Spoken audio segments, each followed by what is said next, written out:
Coming up on No Pulp, 2 top 15 teams went down this weekend. Clemson, A&M. What happened? Upsets were crazy, but there won't be an upset in the juicer. Tonight I'm taking on Gino, Antimarino. Plus, Austin and I are creating our ideal quarterback. It's going to be an interesting stuff.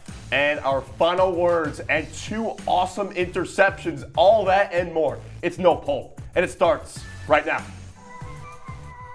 Kansas State has been on fire this year. Missouri is one of the most fraudulent teams in college basketball. And it was proved fired. They're not going to fire him. He's the best player in program history. Side to Lawrence for the win. Yes, he got it. She is the Shohei Ohtani of college softball. This is a team that's potentially going to be a top 10 team in the country. How you feeling? I'm excited to win the juicer. LSU has captured its very first national championship. Let's go, baby. Austin Barach and a freshly shaven, a baby-faced Jordan Leonard here to break down all things college football. But first, Jordan, we got to talk about your face, man. Well, it's Halloween weekend. What happened? It is the elephant in the room. I did have to shave the beard to get the mustache for the Mario costume, which came out very well. Good. Came out very well. Went as Magnum PI the next day as well. It turned out well, but you can't keep the mustache for long. That's right. Now, what did turn out well was Ohio State beating Penn State 20-13 in Happy Valley. Our first game, big game of the week. Jordan, this result did not surprise me at all. If you closed your eyes and said, what would the projected score be? Ohio State winning on the road by 1 score. Yeah, I mean, I had this game in Beat the Bookie last week, and I took Ohio State -4.5 at Penn State because Penn State is a fake team. Yeah. Them being ranked number 3 in the country, it makes sense they were undefeated, but they're not the number 3 team in the country. Yep. They're the second fakest team in the country behind Pittsburgh, who also showed its colors over the weekend. We won't talk about that. Drew Aller, Penn State, James Franklin, they can't win the big game. They can't beat Ohio State. They've only done it once in their history, and it was a blocked field goal returned for a touchdown to go ahead in the fourth quarter. The fan was chirping James Franklin after the game, rightfully so. This man cannot win a big game. It's almost like the Nittany Lions, the only game that care for them are if they play Michigan and Ohio State, and it's almost like they need something lucky to go out. They got a Will Howard pick six, a gift to begin the ball game to go up 10-0, and then in classic Penn State fashion, their offense just stalled. Like, they just didn't do that much. And Ohio State was simply the better team. They marched down the field when they needed to. They weren't that. I mean, that interception was crazy, but it's just so on brand for both of these teams. Both head coaches needed a marquee win, and Penn State, Jordan, we've been on this train the entire season. Yeah, the SC win they had was nice. Going to Madison, beating them in the second half was nice. But against Ohio State, against the real big boy, they fall flat in their face. It's the same story every single season. And the Nittany Lions had so many chances in this game. They start out 10-0, the largest crowd in Beaver Stadium history, and then they're down by 7 in the fourth quarter. They have the 1st and goal on the Ohio State 3-yard line. Run for no gain. Right. Run for gain of 1. Run for gain of 1. Who's stubborn? 4th down and goal on the 1-yard line to tie the game. It's an incomplete pass. Ohio State then takes the ball. 5 minutes. Penn State never gets it. That is pathetic. If you're the number 3 team in the country, yes, Ohio State's good. Get 1 yard. The only loss is Oregon. Get 1 yard. You can't get 3 yards and 4 downs at your own home field in the largest crowd in your stadium's history. Can't say I'm surprised. That is sad. Can't say that I'm is surprised. utterly sad. And you know what was also utterly sad, Austin, over the weekend? Clemson's performance. Yes. They went. It was home against Louisville. Yeah. A game that really they should have won. Death Valley. They lose 33-21, and they just could not get it done. It was a game where I honestly did not understand how Clemson lost that game. They outgained them, they time of possession them, but they somehow found a way to lose. Well, it's almost like their head coach is Dabo Swinney. And it's almost like they were playing Anti-Dabo. I was just waiting for my agenda to come true. Oh my gosh, this is a big day for my agenda. Look, the teams that Clemson beat after getting shellacked by Georgia include the following ACC teams: NC State, Stanford, Florida State, who sucks, Wake Forest, and Virginia. Louisville has been a nice team this season. They almost beat Miami. We'll talk about Miami later in the show. But to come out this flat, to be down 26-7 in the fourth quarter, and some very questionable decisions as well, and some late quarter, mis-execution, if you will, They were outcoached, and Dabo Swinney said that after the game. He said that we did not deserve to win the game. They didn't, because if you look at it, it was 2 swings in this game. A 13-point swing at the end of the first half into the second half. Clemson had a field goal to tie the game. It gets blocked. Louisville scores a touchdown, goes to halftime, scores a field goal outside the half to take a 20-7 lead. The Cardinals outscored the Tigers 23-0 in the second and third quarters. Shameful. You can't win a game if you're getting outscored by that much. Clemson had 6 drives of 4 minutes or more, and they only scored on 3 out of the 6. How do you win a game if you're not going to score on the drives that you're amounting time of possession and really putting pressure on the defense? It makes no sense. It just comes down to some plays, and they did not execute. And after the game, the Clemson fans still rushed the field. They had to meet at the paw. It's lame. It's just corny. It's what I've been saying all along. Well, what didn't make sense to me, too, is Clemson had been on a roll. Yeah. They've been on a roll, home game, at night. They usually don't lose those Miami games. Clemson was inevitable, and now it's not. It no longer is. What also felt almost inevitable was A&M in the SEC title game, but South Carolina had something to say about that. The Gamecocks at Williams-Brice Stadium beat A&M 44-20. A&M was ranked 10th at the time. They've fallen the rankings since then, Jordan. I am not surprised by this result. I am a little bit surprised by the margin of the victory for South Carolina, but the Gamecocks are good for this kind of game. Everyone saw this happening, kind of a close spread. South Carolina coming off of the bye, A&M coming off of the big-time, energetic, emotional win at College Station over LSU with the backup Marcel Reed taking over for their starter. This was the spot everyone had circled, and A&M stumbled. Yeah, you said that Texas A&M was on that road to get into an SEC championship game. You're not getting to an SEC championship game if you don't know which quarterback is better for you to play. Right. Marcel Reed came into the game against LSU, won them that contest. But that game on the road was horrible. To start the game, and it starts with coaching. Mike Elko, what are you doing? And he's a good coach usually. He's a good coach, particularly most of the time. But South Carolina scores a touchdown on the first possession. Texas A&M gets the ball for the first time. They're 4th and 1 on their own 34. They go for it, don't get it. You basically spotted South Carolina a 14-point lead. They end up tying it at halftime, but again, it was a tale of 2 halves. South Carolina outscored them 24-0 in the second half. How does that happen if you're the number 10 team in the country? It's because they're fake. If you don't have a real... I don't think they're fake. They don't have a true quarterback, Austin. How can you tell me that they're a top 10 team in the country? I think their defense is legit, and why the 44 points is even crazy. Like Lenore Sellers and the Aggies defense giving up 530 total yards. That's what surprised me more. 286 on the ground, Austin. 286 on the ground. I know Lenore Sellers is a dual threat quarterback, and Raheem Sanders is a good running back, but that is nuts. I don't care if it's at South Carolina. I don't care if it's senior day. You can't be doing that if you call yourself a good defense. Right, and that's like I believe that if you're a good team, you're allowed one slip-up game. Yeah, that was the opener against Notre Dame. Right. At home. And now they don't have margin for error, right? This is a game that you should win if you're a truly good team. I still don't think they're bad by any stretch of the imagination. But Sellers forced 12 missed tackles. Like, what happened? What happened to the Vaughan defense? Elko's a good coach. So skill beats it's skill. just on one of those nights in Columbia, South Carolina, magic happens. That 57-yard touchdown on that broken-plated tight end, that's what kind of flipped the script. And I know you were annoyed today when the AP poll came out and LSU was ahead of Texas A&M, but that's what happens when you go on the road and you get dogged in the second half. That's right. All right, coming up, though, we got Gino against Jordan in the Juicer. You don't want to miss it. Both are fighting for a spot in the Juicer playoff. Who will take it? Stay with us here on No Pulp.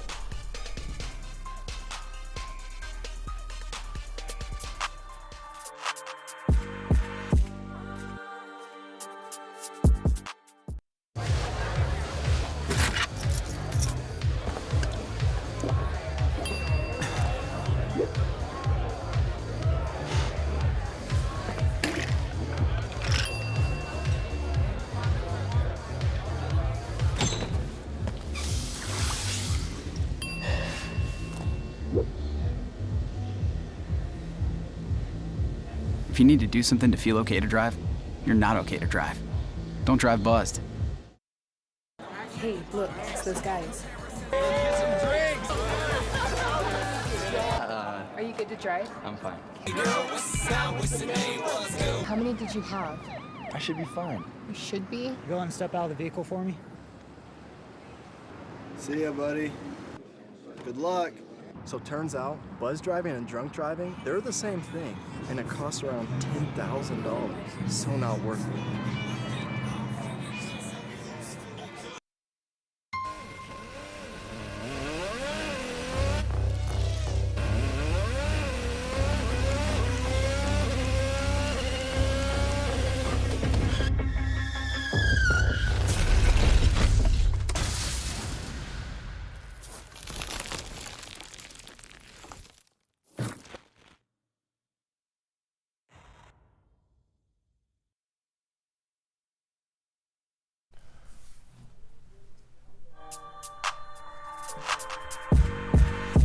Welcome back to No Pulp. Austin Barach, Jordan Leonard, and now our guest, Gino Antimarino. For the Juicer, a segment that I have a lot of mixed feelings on throughout the semester for obvious reasons if you've been following along. But this is a matchup I'm really excited for. A big bro, little bro rivalry. These two have been butting heads all year long. I cannot wait I'm to already see on top. how this plays out. Just by age, even by a little Not bit. with that shaved beard, I don't know. I might be, we'll see. We'll see. Now, we got 3 questions, potentially a 4th. Both of you guys have a chance to make the Juicer playoffs. I don't. We'll get to that maybe. But let's go to the ACC right now.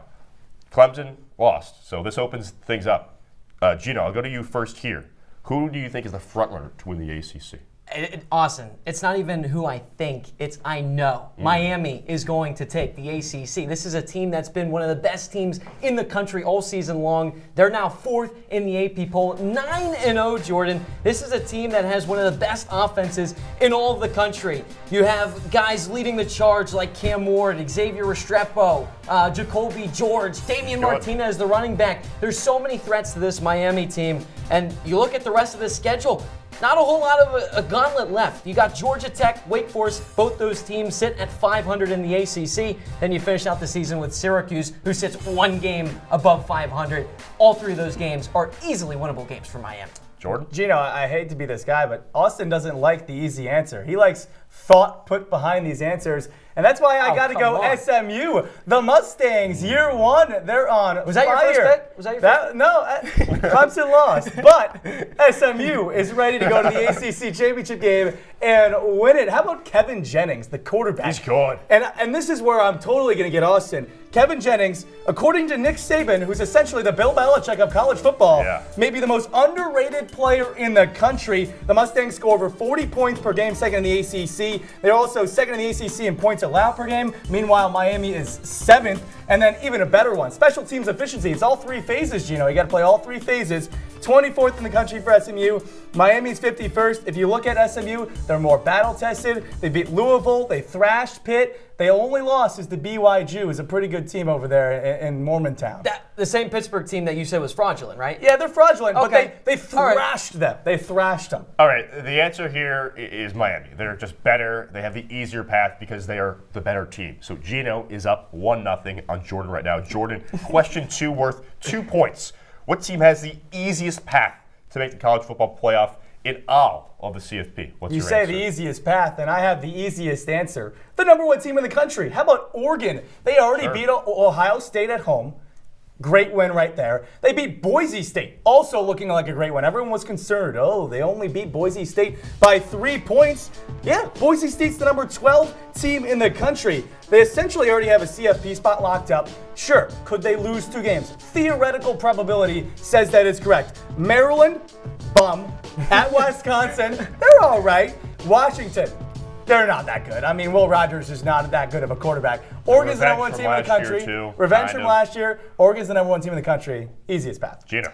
Man, I guess with my answer, you could call me Mr. 305 because I'm going Miami again. I'm not shaving the hair, Austin, though. Your Pitbull, Mr. 305? Yes, but I'm going to keep the hair. I'm going to go Miami again because, like I just said, they're one of the best teams in the country. 4th, 9-0. You look at the rest of the schedule. It's easy. Miami, this is easy time for them. Easy money. They just have to win out, right? And I think that when you look at the rest of the ACC, right, they can afford to lose a game, right? They still have a high odds of making the college football playoffs. Even if they drop a game or 2, Miami, they've got the easiest path. Look, this is tough because both teams are absolute locks to make it. I would be shocked if neither team makes the playoff.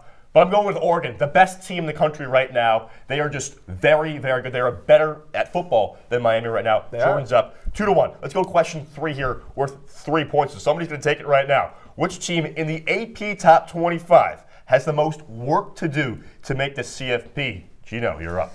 I'm going to go with LSU. Now, this is a team that pretty much has to win out. And when you look at the next 4 games that this team has to go up against, it's against Miami, Vanderbilt, Oklahoma, and you got to go to Florida to face the Gators. That could be a trap game. Now, obviously, we know how good Vanderbilt and Alabama is, but LSU, they've already got 2 losses. They can't slip up anymore. They have to finish out this season strong, and I think that this is a team that can possibly make it. You got to finish in the top 11 because you're going to assume that 12th spot goes to a team that is outside the top 12 but takes a conference championship, so I'm going to go with LSU. This is where this big bro comparison comes into play. Elders are wiser, Gino. Number 21, Colorado, has a most work to do. You don't want to know why? Because they don't control their own destiny. Like you just said, LSU, if they win out, will most likely make the playoff. They're number 13 in the country. Work that's non-existent shouldn't count. What are you talking about? You just said they can't choose it. They don't control their own destiny. They have to have other teams lose for them to even make the Big 12 championship game. And if they don't, they're out. They're done. That in 3 weeks, they'll be done so. They don't have to head-to-head against Kansas State. The remaining schedule at Texas Tech, who just beat Iowa State. They are going against Utah, Kansas, Oklahoma State. Top 11 makes the CFP. They're number 21 right now. They don't control their own destiny. It's not happening. This is very interesting. This is a question that really tricked me, stumped me. You can go a lot of different ways here. You know, Colorado, Dion, those guys are always in the mix somehow. LSU's had a really interesting season. Their loss at SC kind of makes no sense. Right. They got lucky against Ole Miss, but playing Bama, that's like Bama's not the Bama they used to be. Sneaky. Florida is better recently, but they aren't that Colorado good. could win out and not make it. I'm aware, and this is why the winner of this question is Jordan Leonard. Colorado definitely has a harder path to make the playoff. Jordan takes the juicer. And with that, let's go to the standings, the now updated standings on this juicer thing right here, where, again, I don't have the option of even playing this thing because I was given one time to debate, and I got screwed. I'm on the fringe.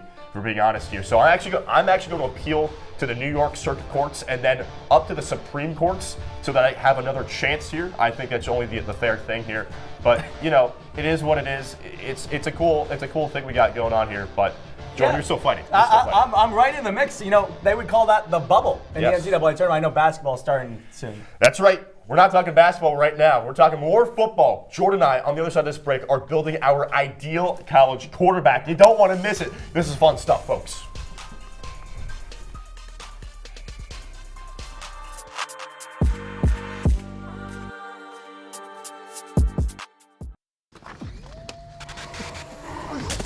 Multiple studies have shown that marijuana can slow both driver reaction and response time, which can be really dangerous. He's here. He's here. Wait. What? I can't drive. Why? I'm high. Oh.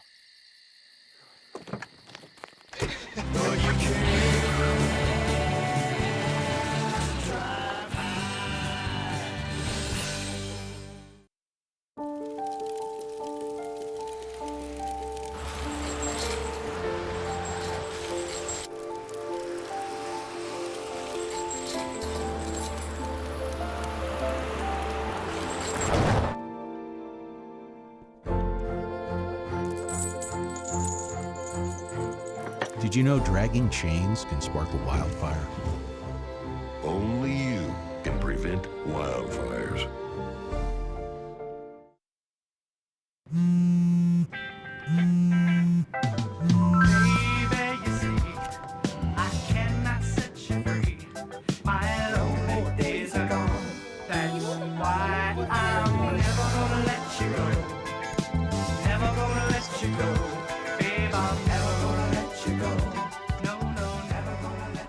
Here you go. Thank you. Thank you.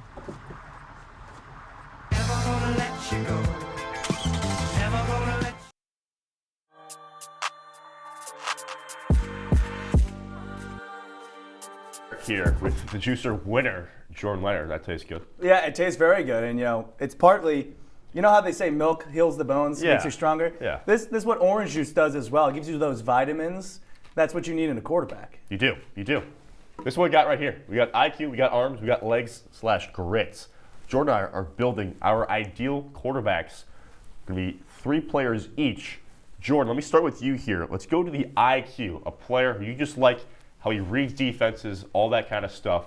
Who do you have for your best IQ college player in the country in terms of quarterbacks? Yeah, when you look at IQ, you have to look at experience as well. And you look at Dylan Gabriel from Oregon. Yeah. He has been here for a while. He used to play at UCF. He took over for Mackenzie Milton. Wow. People forget. Yeah. Second in the nation in completion percentage. Accuracy is huge in terms of IQ. Reading those coverages.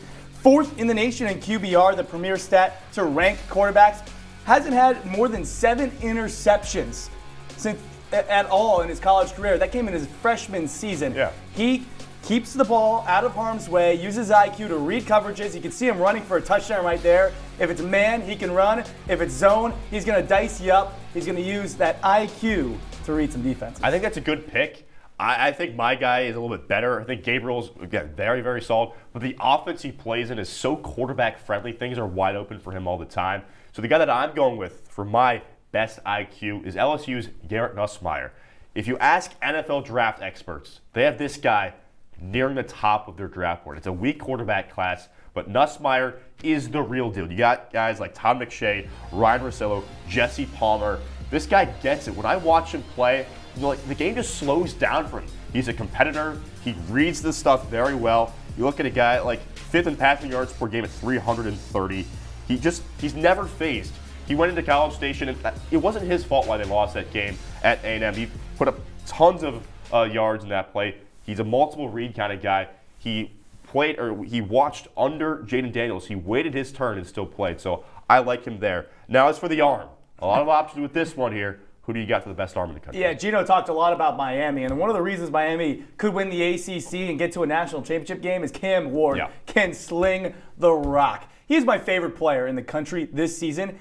Every single game, he makes those plays where he is an NFL quarterback. Like, you can't argue that fact. He slings it. Just look at these highlights rolling right there. Ball placement right there. Just watch him throw the ball. He has 17,000 passing yards in his career, Austin. Wow. He has 30,150 passing yards through 9 games this season.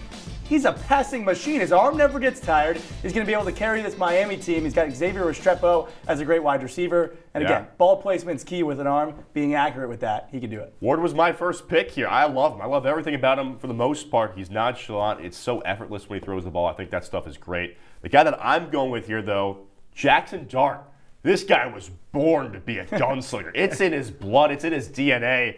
I've loved the way he plays for years, transferred from SC to Ole Miss. Now he's in the Lane Kiffin program another year, and he's leading the nation in passing yards, over 3,200 right now, 5th in completion percentage as well. The stat line that he had last week at Arkansas was one of the craziest things of all time. 25 for 31, 515 yards, and 6 touchdowns.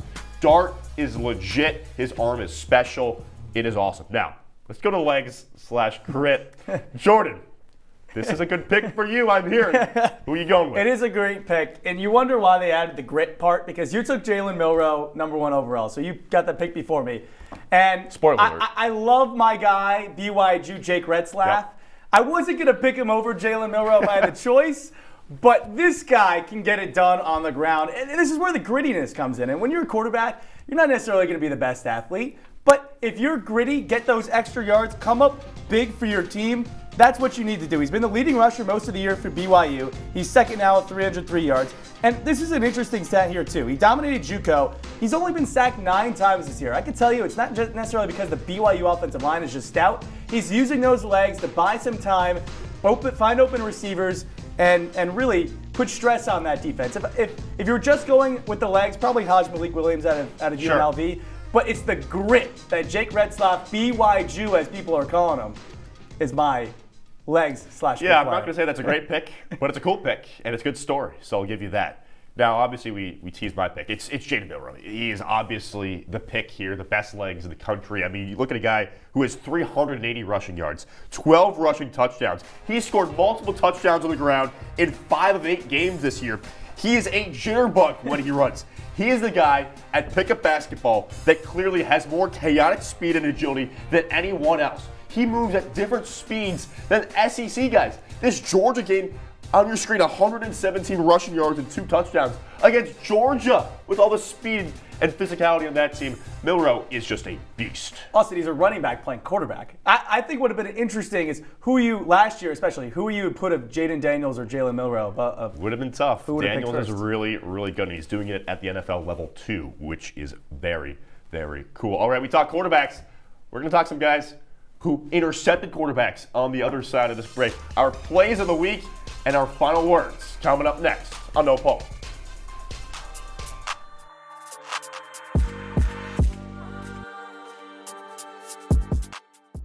Welcome to my house. Everybody's pretty tired of each other. The walls were closing in. Clearly a case of too much family, too close, 24/7. If this sounds like your house, try going someplace new. YourLifeYourVoice.org. You'll find lots of ideas to help you handle the family stresses of being confined to close quarters. YourLifeYourVoice.org. It could help you find a little more breathing room. The black truck? Hey, Christina from accounting. Yeah, hi. Hey, I used to date a girl named Christina. Oh, really? Yeah, and then she dumped me for my best friend. You want to see some photos of them that I took? I don't. I thought we talked about this, buddy. Buzzed and overshared again? Yeah. Yeah. I'm gonna call a car. That's a smart idea. So yeah, I know, that's why I did it. Hey, you're gonna get back to the top of the mountain. Does that mean I'm gonna get back with Christina? No. Oh. No.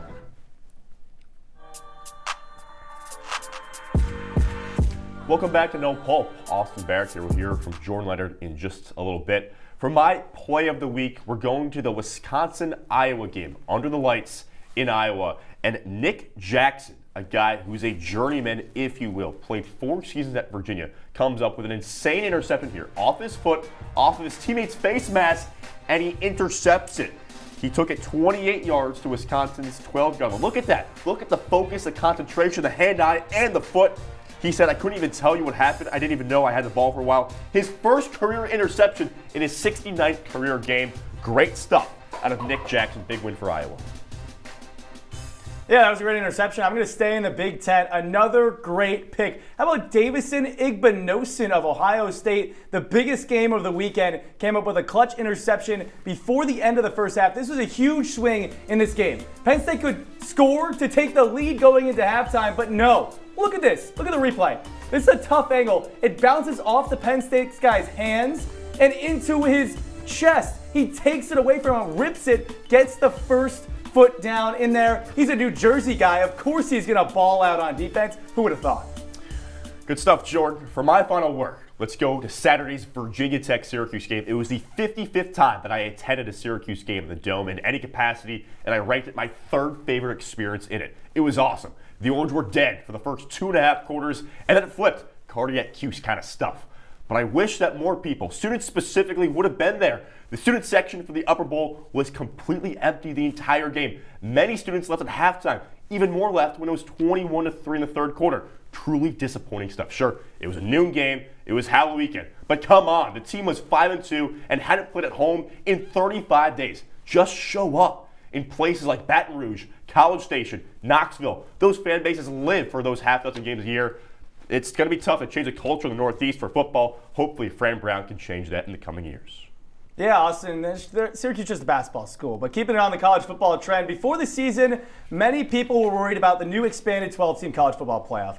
They didn't think these November games would mean anything, but I'm here to tell you it's been awesome. The balance this season has been unreal. We spent 2/3 of the first segment breaking down the upsets from this weekend. All of this was made possible because of the expanded playoffs. The new format gave more teams a chance to win a national title, combined with the transfer portal, has equalized college football. The normal mega teams are beatable. In years past, Boise State would be only competing for a New Year's Six bowl at the end of this. At this point in the season, the national championship is going to be lit this year. November, there are going to be more than just 4 or 5 SEC and Big Ten teams competing. College basketball starts, but buckle up for a great November of football, Austin. It's going to be awesome. Jordan, I'm right there with you. I couldn't agree more. It's chaos every single week. If you were to give a national champion in football right now, who would it be? Preseason Ohio State. Preseason Ohio State. I'm going to have to go to Oregon, though, now. Dylan Gabriel is my guy, Dan Lanning as well. Join me with the Ducks. All right, Jordan Leonard, Austin Barach, thank you to the producers. A great semester of no Pulp. This was tremendous. Enjoy the college football and the college basketball starting right now.